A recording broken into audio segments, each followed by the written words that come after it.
Bonjour à toutes et à tous. Je suis heureux de vous retrouver aujourd'hui, comme promis, pour vous parler du premier pilier de mon programme, celui relatif aux acteurs.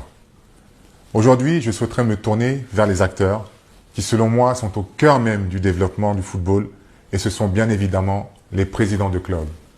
Ils sont en haut de la pyramide puisque ce sont eux qui dirigent le football et qui insufflent l'espoir et la dynamique au reste des acteurs qui gravitent au sein des clubs. J'ai depuis plusieurs mois travaillé sur le contenu de mon programme et sur les actions concrètes que je souhaiterais vous soumettre et qui, j'en suis convaincu, nous vous apporteront des solutions immédiates aux problématiques auxquelles vous faites face. Je sais que vous manquez de moyens d'accompagnement et de valorisation.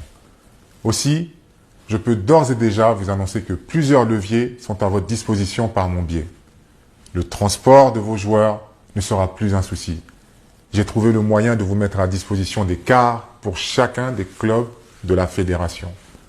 En ce qui concerne les subventions, nous ferons en sorte qu'elles soient doublées pour chaque division, passant de 75 à 150 millions pour la première division, de 20 à 40 millions pour la deuxième division et enfin de 15 à 30 millions pour la troisième division.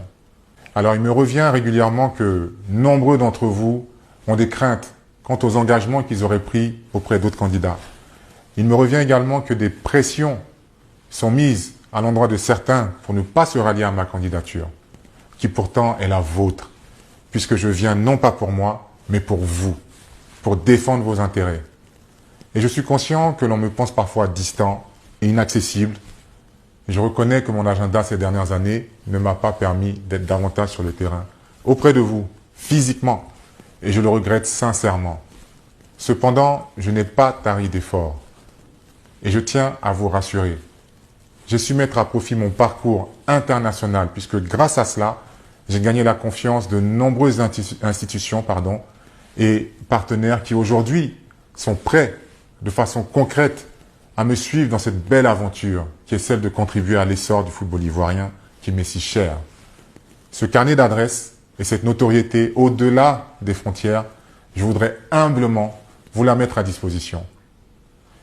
Je viens par ce message vous dire que je viendrai vous voir, chacun d'entre vous, afin de m'imprégner davantage de vos problématiques respectives. Je m'engage à me mettre à votre disposition, que vous souteniez un candidat ou un autre. Je tiens à rappeler que chaque candidat a en effet des éléments forts qui légitiment leur candidature. Les miens sont clairs et exclusifs, dans le sens où je suis le candidat de l'unité. Je ne suis parti pris d'aucune discorde. Le football ivoirien souffre de division. Je viens avec la mission de vous rassembler, de nous rassembler autour de notre sport roi. Je viens avec l'engagement ferme de vous rendre ce qui vous appartient. Je viens avec la conviction profonde qu'ensemble, tous ensemble, nous parviendrons à redorer le football ivoirien. Nous redonnerons aussi la dignité et le rang qui revient légitimement au président de club. Mes chers présidents de club, cette fédération est la vôtre. C'est ensemble que nous y arriverons. Merci.